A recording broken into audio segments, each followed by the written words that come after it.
নাফসিন যায়িকাতুল মাউত। পড়েন আল্লাহু আকবার। আল্লাহ পাক বলেন, যার ভিতরে জীবন আছে, আল্লাহ পাক যাকে জীবন দান করেছি, মৃত্যু মালাকুল মাউতের সাথে মোলাকাত করা লাগবে। কুল ইন্নাল মাউতাল্লাযী তাফিরুনা মিনহু ফাইন্নাহু মুলাকীকুম। পড়েন আল্লাহু আকবার। আল্লাহ পাক বলেন, ও নবী আপনি বলে দেন, পৃথিবীর সেই প্রান্তে গিয়াই বান্দা লুকাক না কেন, আইনামা তাকুনু ইউদরিকুমুল মাউত ওয়ালাউ কুনতুম ফি বুরুজিম মুশাইয়াদা। আওয়াজ দিয়ে পড়েন আল্লাহু আকবার। আল্লাহ পাক বলেন, পৃথিবীর যেই প্রান্তেই যাও না কেন, আসমানের ভিতরে যদি লোহার দরওয়াজা দিয়ে ঘর বানাও, সুন্দর করে প্রোটেকশন দাও, মালাকুল মাউত তোমার সামনে হাজির হয়ে যাবে। ফাইন্নাহু মুলাকীকুম। এমন ফেরেশতা আল্লাহ রেডি করে রাখছে, মালাকুল মাউত ফেরেশতা। আল্লাহ পাক রব্বুল আলামিন বলেন, যখন সময় হয়ে যাবে, ইদা জাআ আজালুহুম লা ইস্তাখিরুনা সাআতাও ওয়া লা ইস্তাকদিমুন। সময় হওয়ার সাথে সাথে ফেরেশতা তোমার সাথে মোলাকাত করবে। আপনাদের সামনে খুব সংক্ষেপ কিছু কথা আলোচনা করব। কোরআনে হাকিমের মধ্যে একটা সূরা আল্লাহ দিয়েছেন, যে সূরার নাম হলো আম্বিয়া। সূরার নাম কি? আম্বিয়া। আম্বিয়া, নবীর বহুবচন আম্বিয়া। তার মানে আল্লাহ পাক রব্বুল আলামিন নবীদের নামে একটা সূরা দিয়েছেন, যে সূরার ভিতরে অনেক নবীর আলোচনা আল্লাহ পাক করেছেন। এই সূরার মধ্য থেকে দুইটা আয়াত আপনাদের সামনে তেলাওয়াত করেছি। আখিরি জামানার পয়গম্বর, আমাদের কলিজার টুকরা রাসূল সাল্লাল্লাহু আলাইহি ওয়াসাল্লামের অসংখ্য অগণিত লক্ষ লক্ষ হাদিস শরীফের মধ্য থেকে ছোট্ট একটা হাদিসের অংশ তেলাওয়াত করেছি। এই আয়াত এবং হাদিসের ভিত্তিতে কিছু কথা আপনাদের সামনে বলবো। আল্লাহ পাক আমাদেরকে আমলের নিয়তে কথাগুলো শোনার তৌফিক দান করেন। মহব্বতে জোরে বলেন আমিন। সম্মানিত উপস্থিতি, আল্লাহ পাক রব্বুল আলামিন বলছেন, ওয়ামা জাআলনা, আমি আল্লাহ পাক কাউকে দান করি নাই, এমন কাউকে বানাই নাই, লিবাশার, কোনো মানুষকে, এমন কোনো মানুষকে আমি আল্লাহ বানাই নাই, মিন ক্বাবলিকাল খুলদ, যেহেতু কোরআন নাজিল হয়েছে রাসূলুল্লাহ সাল্লাল্লাহু আলাইহি ওয়াসাল্লামের উপর, এই জন্য আল্লাহ পাক নবীকে বলছেন মিন ক্বাবলিকা, আপনার পূর্বে, আপনার পূর্বে এমন কোনো বাশার আমি সৃষ্টি করি নাই, এমন কোনো মানুষ আমি আল্লাহ পাক বানাই নাই। মিন ক্বাবলিকা আল খুলদ, আপনার পূর্বে এমন কোনো মানুষ পাঠাই নাই যেই মানুষটা দুনিয়ায় চিরস্থায়ী থাকবে, বেঁচে থাকবে, এরকম মানুষ পাঠাই নাই। এরপরে আল্লাহ পাক রব্বুল আলামিন নবীজিকে বলছেন, ওগো নবী, যেখানে আপনি নিজেই ইন্তেকাল করবেন, আফা ইম মিত্তা, আপনি নিজে মৃত্যুবরণ করবেন, ফাহুমুল খালিদুন, সেখানে ওই সমস্ত মানুষ, কিয়ামত পর্যন্ত যত মানুষ আসবে, তারা কিভাবে বেঁচে থাকবে, যেখানে আপনিই তো থাকতে পারবেন না। আল্লাহ বোঝাইতে চাইলেন, ওগো নবীজি, সৃষ্টির সব থেকে প্রিয় আপনি আমার কাছে, আমি আপনাকে এত ভালোবাসি, এত মহব্বত করি। আল্লাহর পরেই যার স্থান, তিনি হলেন মুহাম্মাদুর রাসূলুল্লাহ সাল্লাল্লাহু আলাইহি ওয়াসাল্লাম। আল্লাহর পরেই যার স্থান, এই নবীজিকে আল্লাহ বলছেন যে আমি আপনাকে এত ভালোবাসি, এত মহব্বত করি। সেই এত মহব্বতের হওয়ার পরেও আপনি যেখানে দুনিয়ায় থাকতে পারতেছেন না, সেখানে অন্য মানুষেরা কিভাবে থাকবে? এরপরে আল্লাহ সুবহানাহু ওয়া তাআলা এমন একটা আয়াত দিয়েছেন, যেই আয়াত কোরআনে হাকিমের মধ্যে তিনও জায়গায় আল্লাহ বলছেন একই রকম শব্দ দিয়েই, কুল্লু নাফসিন যায়িকাতুল মাউত। আল্লাহ পাক বলছেন, নবী শুনেন, কুল্লু নাফস, প্রত্যেকটা প্রাণী যার ভিতরে জীবন আছে, যার ভিতরে কি আছে? জীবন আছে। কুল্লু নাফস যায়িকাতুল মাউত, মৃত্যুর স্বাদ গ্রহণ করা লাগবে। মৃত্যুর যেই যন্ত্রণা, এটা প্রত্যেককেই ভক্ষণ করা লাগবে। এরপরে আল্লাহ সুবহানাহু ওয়া তাআলা বলছেন, ওয়ানাবলুকুম, আমি আপনাদেরকে, আল্লাহ তাআলা বলছেন, আমি তোমাদেরকে পরীক্ষা করছি। আমাদেরকে পরীক্ষা করছেন কে? জোরে বলেন কে? ওয়ানাবলুকুম বিশ-শাররি ওয়াল খাইরি ফিতনা। আল্লাহ পাক বলছেন, আমি তোমাদেরকে পরীক্ষা করতেছি ভালো এবং মন্দ দিয়ে। ভালো মন্দ দিয়ে পরীক্ষা করে কে? বলেন বলেন কে? কোন সময় আল্লাহ ভালো রাখে, আবার কোন সময় আল্লাহ কি খারাপ রাখে। এরকম পরিস্থিতি আমাদের জীবনে আসে না? অসুস্থতা, ফসলের কমতি, ক্ষুধার্ত, ভয়, এইগুলো আল্লাহ পাক রব্বুল আলামিন, কখনো কখনো ছেলে নাই, মেয়ে নাই, এই কথা আল্লাহ সুবহানাহু ওয়া তাআলা অন্য জায়গায় বলছেন, যে আমি তোমাদেরকে কি কি দিয়ে পরীক্ষা করব। ফসলের কমতি হবে, আপনি কষ্ট করে, মেহনত করে, খরচ করে আপনি ফসল লাগাইছেন, ফসলের ভিতরে আল্লাহ বরকত দিলেন না, ফসল আল্লাহ দিলেন না ভালো, তাহলে এটা দিয়েও আল্লাহ আপনাকে কি করছেন? পরীক্ষা করছেন।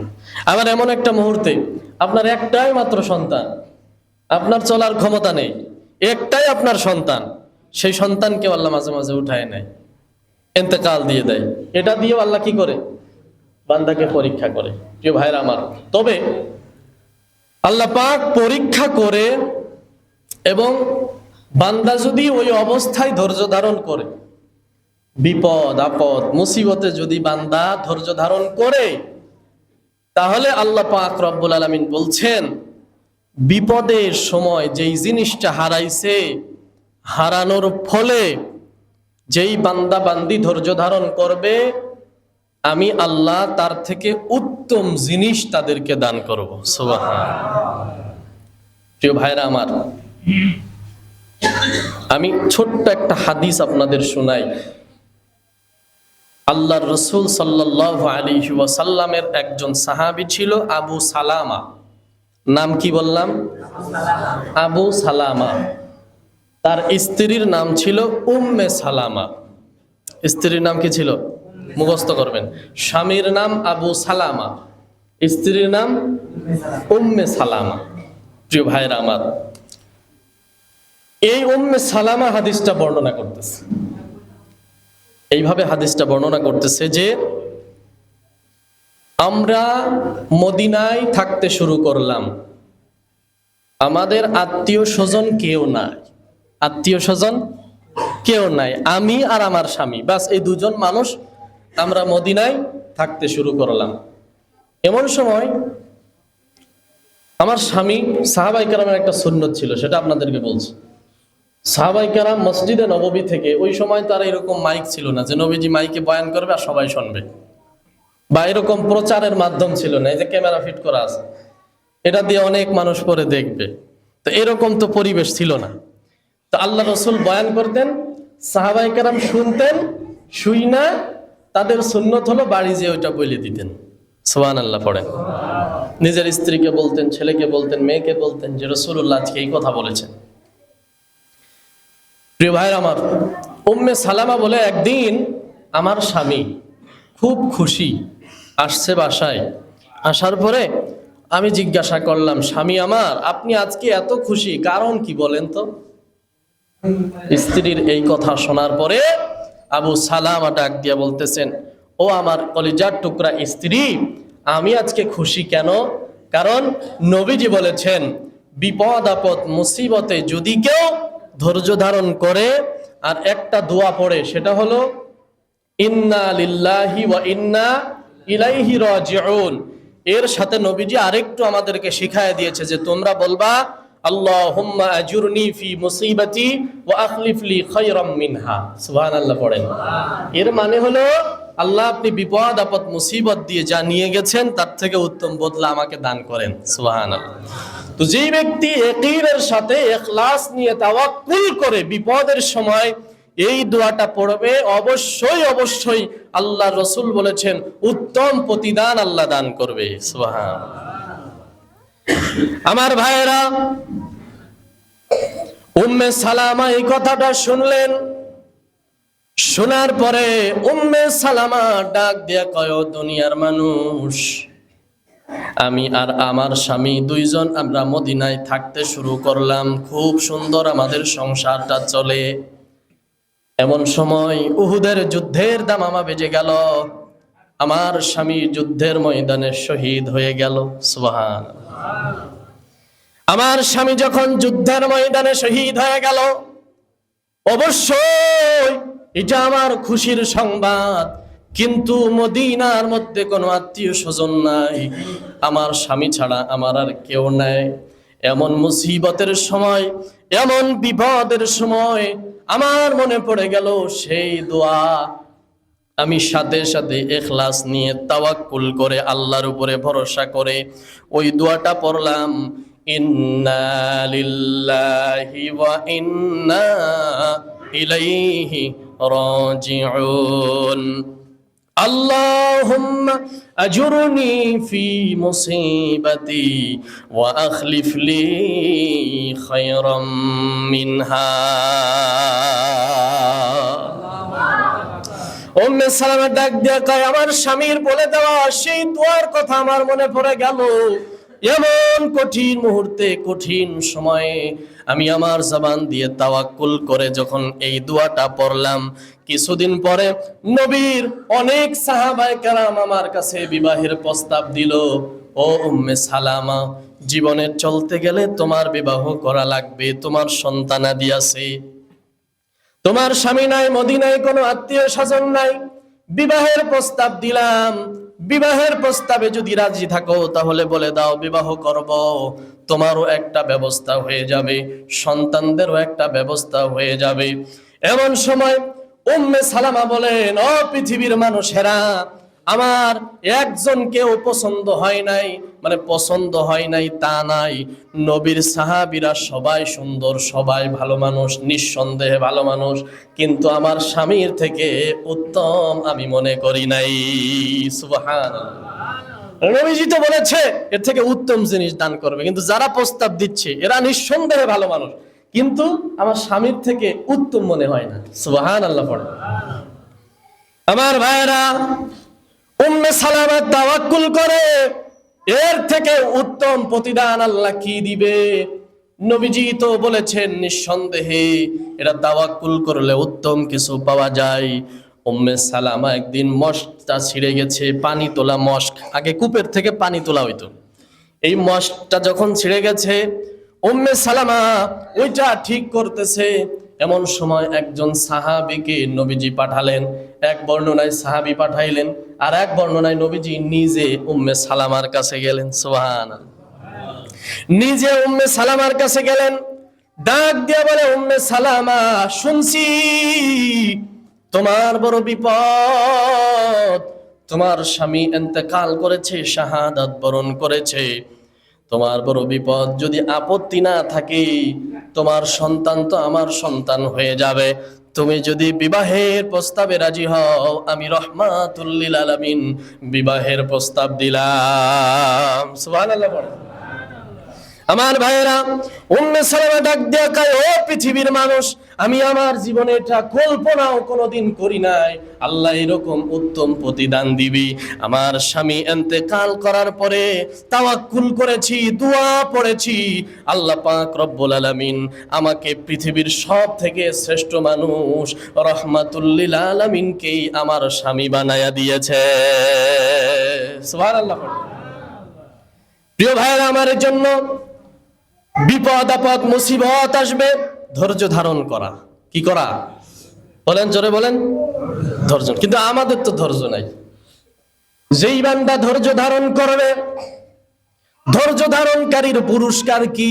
আল্লাহ বলেন, ইন্নামা ইউওয়াফাস সাবিরুনা আজরাহুম বিগাইরি হিসাব।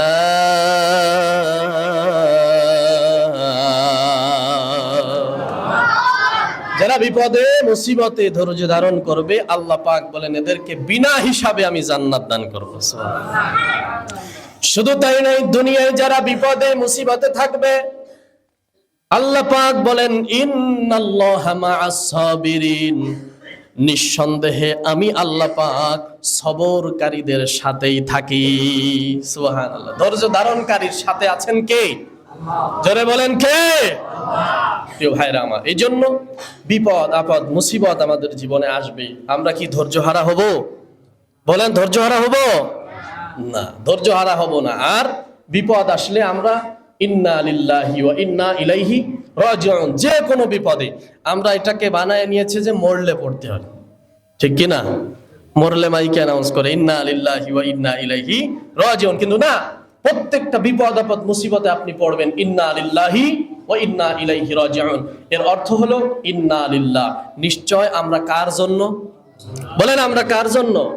ওয়া ইন্না ইলাইহি রাজিউন, আবার আমরা সবাই আল্লাহর কাছে ফিরে যাব।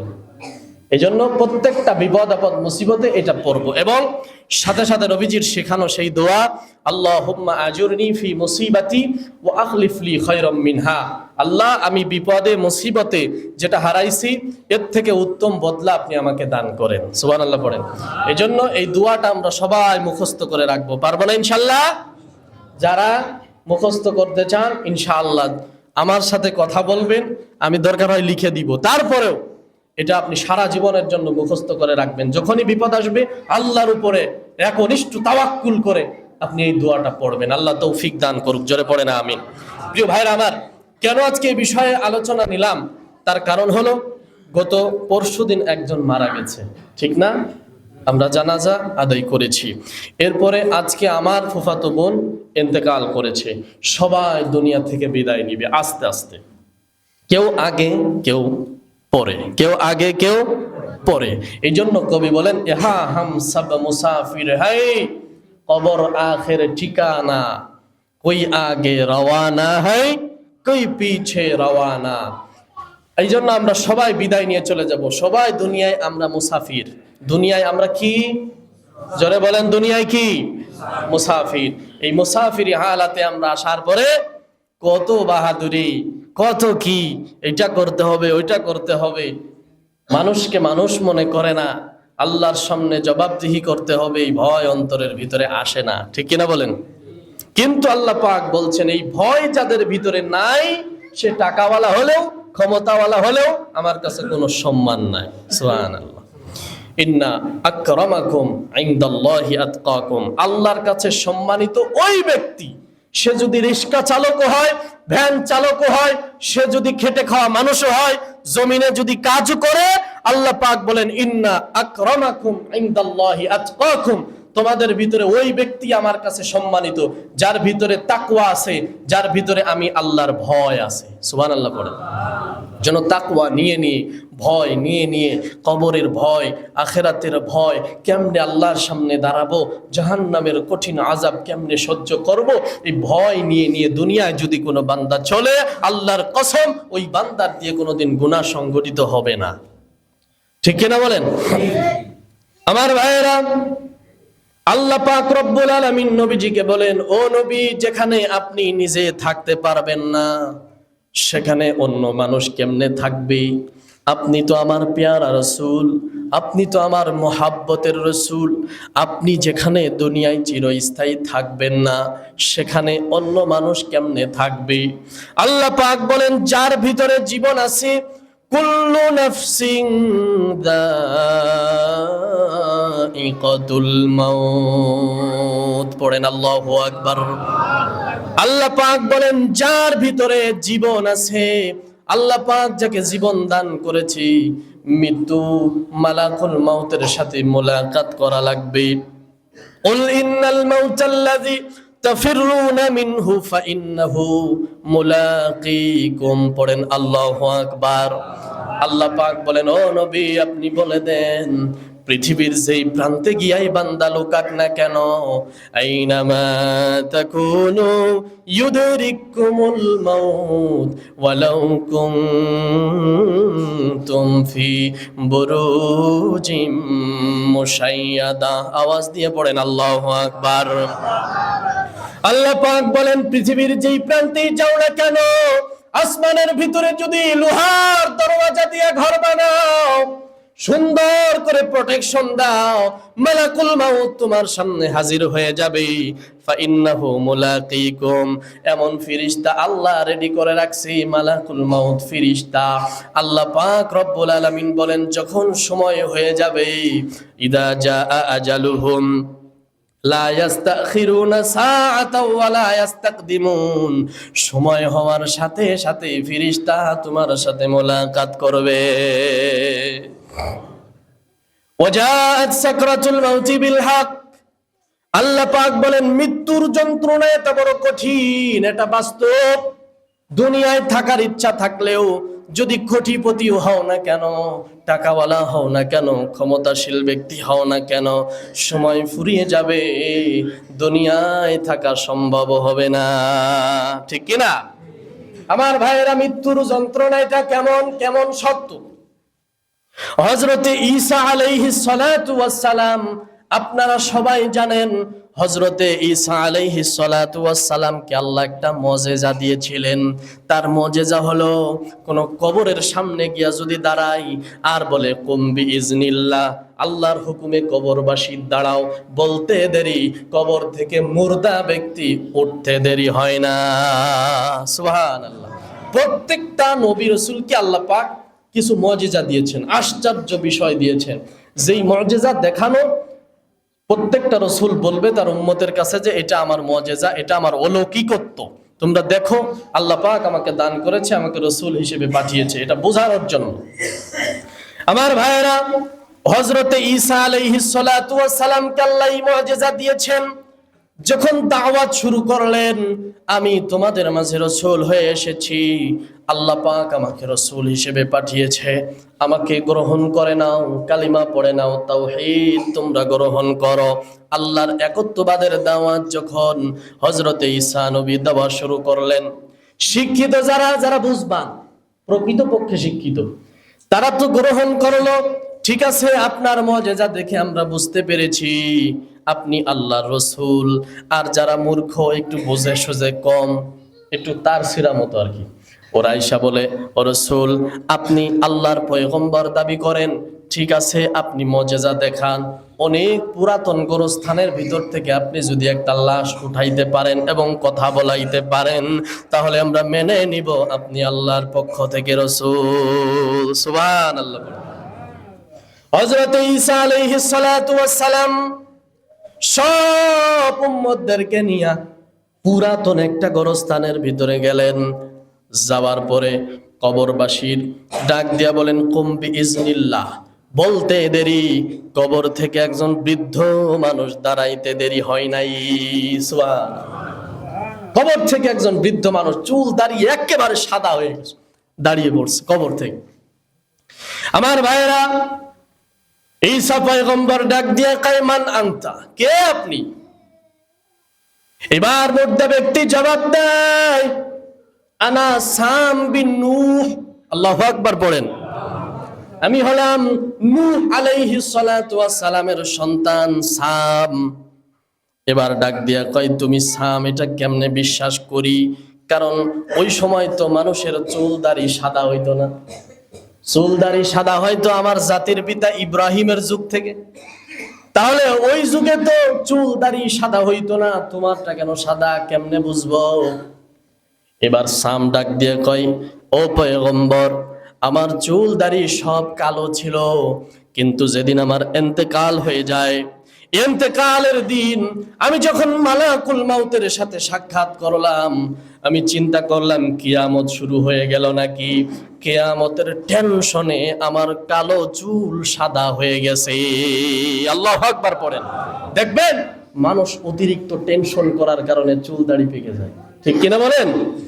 আমার ভাইরা, সাম বিন নূহ বলেন, আমি ওই মৃত্যুর আগে আমি বুঝতে পারলাম হয়তো কিয়ামত শুরু হয়ে গেল নাকি, আল্লাহর সামনে দাঁড়াইতে হবে। এই ভয় আমার অন্তরের ভিতরে এত প্রবল হইছি, আমার সব মিচমিচে কালো চুল দাড়িগুলা সব নিমিষেই সাদা হয়ে গেছে। আল্লাহু আকবার।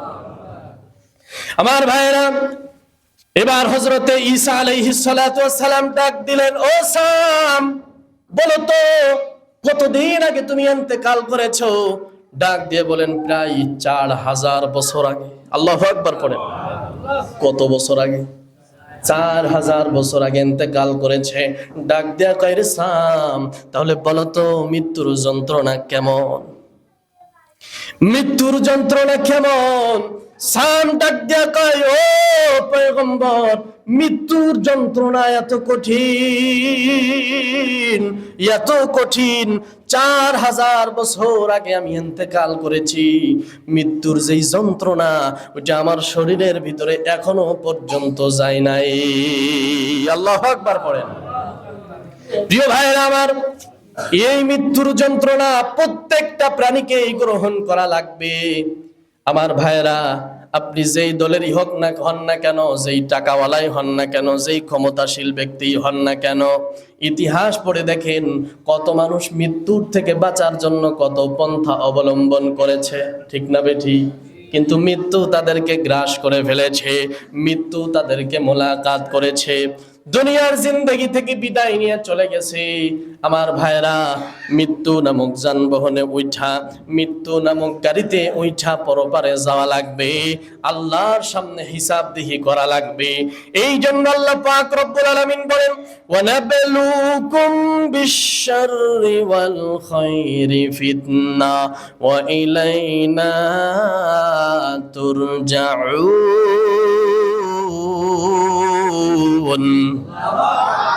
আল্লাহ পাক বলেন, দুনিয়ায় পাঠাইছি ভালো মন্দ পরীক্ষা আমি আল্লাহ করি। ওয়া ইলাইনা তুরজাউন, আমি আল্লাহর কাছে আবার ফিরে আসা লাগবে, জবাবদিহি করা লাগবে।